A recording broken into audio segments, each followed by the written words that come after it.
Well, I'll talk a little bit about my life. I've been a gun nut for about 80 years. I'm 89 years old. And when I was about 9 years old, I started reading every book my uncles got on guns and hunting. And that ruined me, I guess. I've been a gun nut all my life. And I've been to a lot of gun shows. In 1 year, I went to 48 gun shows in 1 year. That's every weekend but 4 in the whole year. I used to hunt in Wyoming and Colorado. I'd go every year, elk and antelope and deer hunting in Wyoming and Colorado. 1 year I'd go to Wyoming, and the next year I'd go to Colorado. I've had a lot of good times out there. I've hunted in a lot of the states, but I've been in every state in the Union, and we've really got some beautiful country in this United States. I don't know why people would go overseas to go on vacation when they can see a lot of pretty stuff here in America.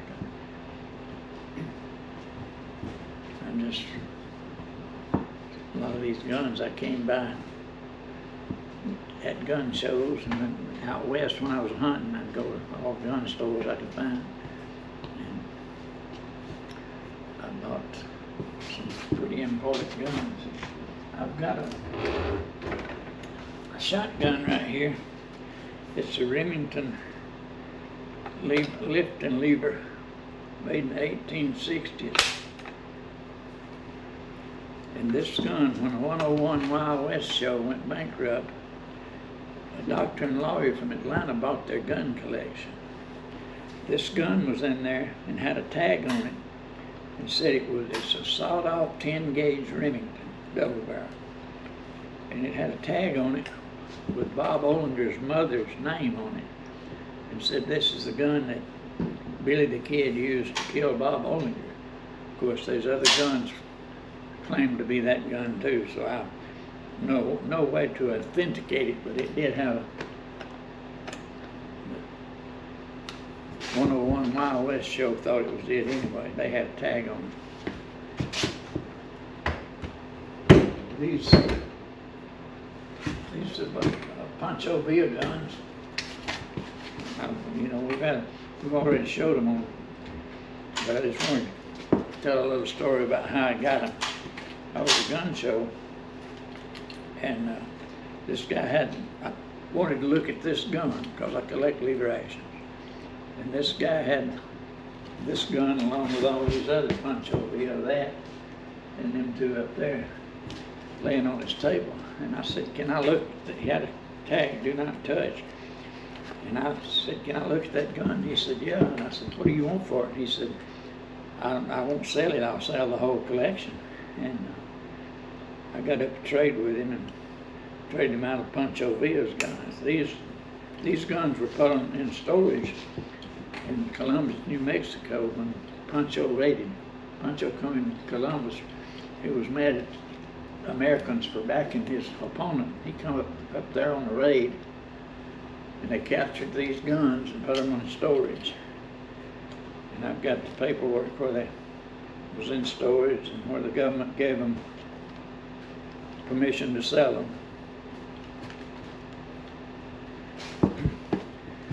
Pretty well authenticated. I just like little handguns like this is made in the 1800s. This is XL number 4, 38 rimfire.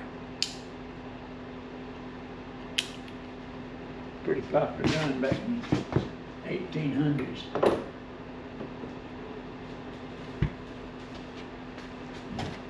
This one that belonged to Billy Breckenridge. I was at a gun show in Atlanta and had an M1 Garand national match. And the fella said, he wanted to get into target shooting, and he said, I got a handgun I'd like to trade on that. He went to the car and got it. He didn't know who W.M. Breckenridge was. but I did. And this one's Mark W.M. Breckenridge, Special Detective, Southern Pacific Railroad. They gave it to him in 1908. He went to work for the railroad as a special detective after the gunfight to Oak Acre Run.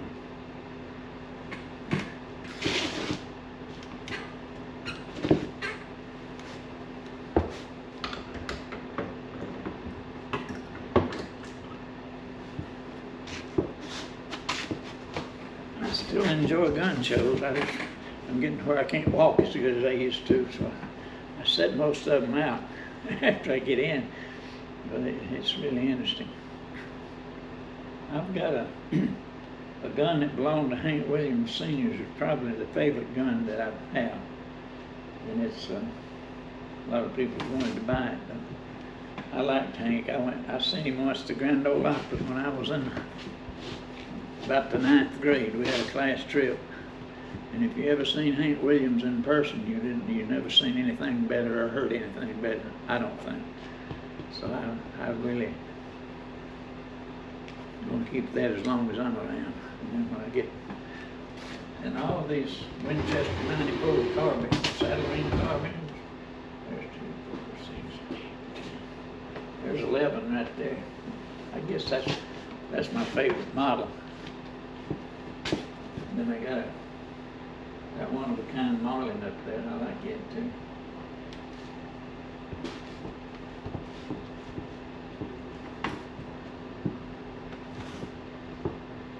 In the gun business, but these are personal guns that are not for sale on this web page. And I've enjoyed going all over the country collecting them. I've been to gun shows in Denver, Houston, Tulsa, Oklahoma, up in Ohio, Pennsylvania. I had a gun store in Pinedale, Wyoming for a while. I had a friend that moved out there. And he called me one day and said, "You want to put a gun store out here?" And I drove out there. Me and him, he ran it for me. And I carried the guns out there for him to sell. We had a lot of fun out there. I've enjoyed the West. I guess if it hadn't been for family, I would have lived my life in Wyoming. It's really interesting. It's an interesting place. You see a lot of wide open spaces. The rattlesnake there, I got a friend that had it mounted. It came from Alabama. They have a rattlesnake roundup down there once a year, and he caught that one and had it mounted. Just had been a lot of conversation around that thing. I was raised on a farm. When I was growing up, 8, 9, 10 years old, I was buying a mule. We farmed a mule over in Alabama, and until I finished high school and left home, I farmed. My last year in high school, me and my dad, he worked for the county on the road department, and I went to school, and we tended 40 acres. We'd got a tractor by that time, and we had 40 acres of corn. I'd come in and work from school till midnight. He'd get up he'd go to bed when he got home, get up at midnight, and work the rest of the night. And we did it all by ourselves. A lot of hard work, but enjoyable. I guess it made a man out of me. Started out as Dixie Steele. Worked with a friend of mine, Bud Jones. He was a taxidermist in town. We worked in supervision out there. We had a lot of fun. I caused Bud a lot of problems just in fun. He was up here about 2 or 3 weeks before he passed on. He was up here. He was in his 90s, and his daughter brought him up, and he stayed a couple of hours and said, "I got to go back to work." And I said, "You still working?" He said, "Yeah, I do the paperwork. I don't do any manual work. I do the paperwork." And him 91 or 92 years old. He was a good guy. But I've had a lot of good friends over the years. enjoyed all of them. I've really enjoyed guns. It was pretty hectic driving to Tulsa, Oklahoma, Dallas, Fort Worth, Houston. And when I left, even when I went to Wyoming, to Pinedale, I would leave here and drive I'd stop and get a hamburger and fill up with gas, but I never slept from the time I left here till I got there. It's about 28 hours, 28 to 30 hours. If I went alone, it's 28, but anybody went with me, it took about 30 or 32. But I really enjoyed it. You know, history in Wyoming is like, it's 100 years ago. History here is 300 or 400 years ago, but you talk about the old ranches and old things that happened, and it was 125 years ago out there. I met some interesting people out there. People always told me that people wouldn't have anything to do with you out there until they got to know you, but I never had that problem. Everybody I ever met out there I liked. And they acted like they liked me, I don't know. We got by anyway. I've had guns that belonged to a lot of different famous people and got rid of them over the years. Couldn't afford to keep everything.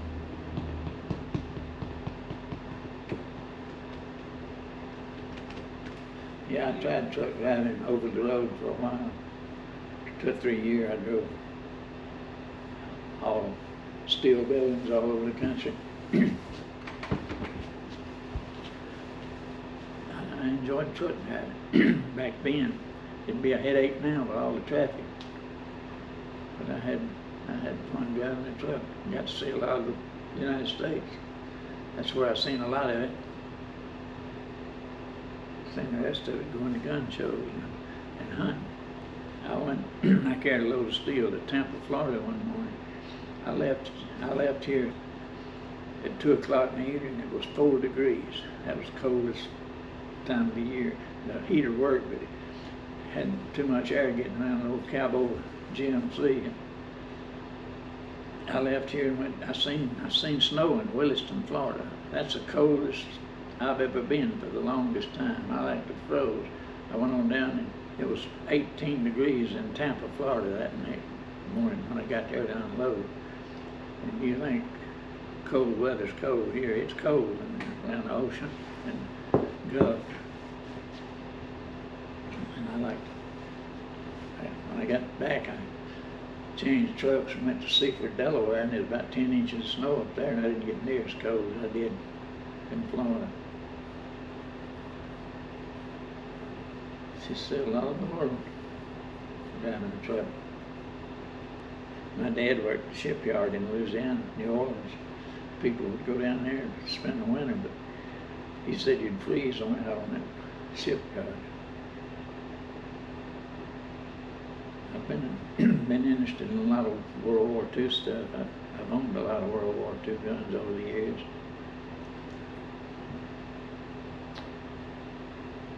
I've been to some of this military shows. I like those pretty well.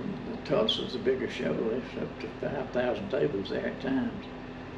But Louisville's about 2,000 tables, but I've always bought more guns in Louisville than I did at Tulsa. It seemed like you could buy them better. Had more interest in them. And they had buyers from all over the world at Tulsa. So you had to carry a lot of money if you bought many guns in Tulsa.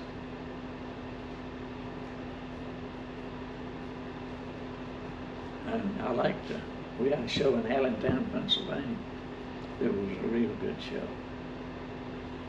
Had a show in Watertown, South Dakota. Back when you couldn't get close to a school with a gun. And back here in the East, we had the gun show in Watertown, South Dakota, in the lunchroom at the high school. We'd have to wait on Friday for them to finish lunch and move the tables out so we could have a show. But it was a real good show, a lot of people.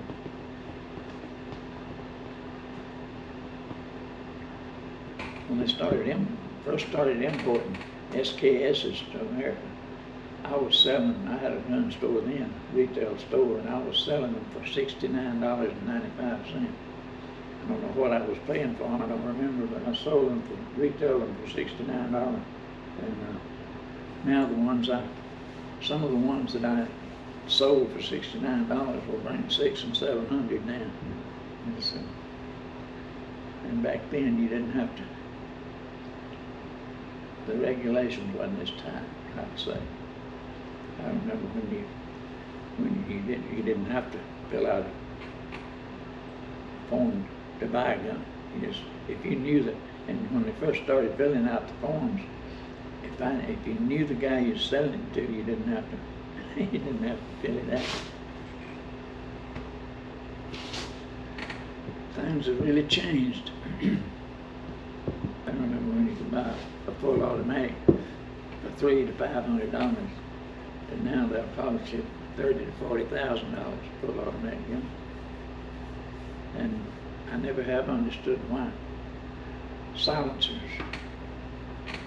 were illegal. Looks like that'd be the way to hunt for a hunting gun anyway. Most countries in the world, some of them even require a silencer if you hunt. Certain communities. A lot of this stuff hanging on the wall in here is just things I've collected over the years. Anything cowboy or Indian. I've got quite a collection of Indian relics, arrowheads and axes and different things. I think probably the best fighting man America ever produced was Chief Joseph.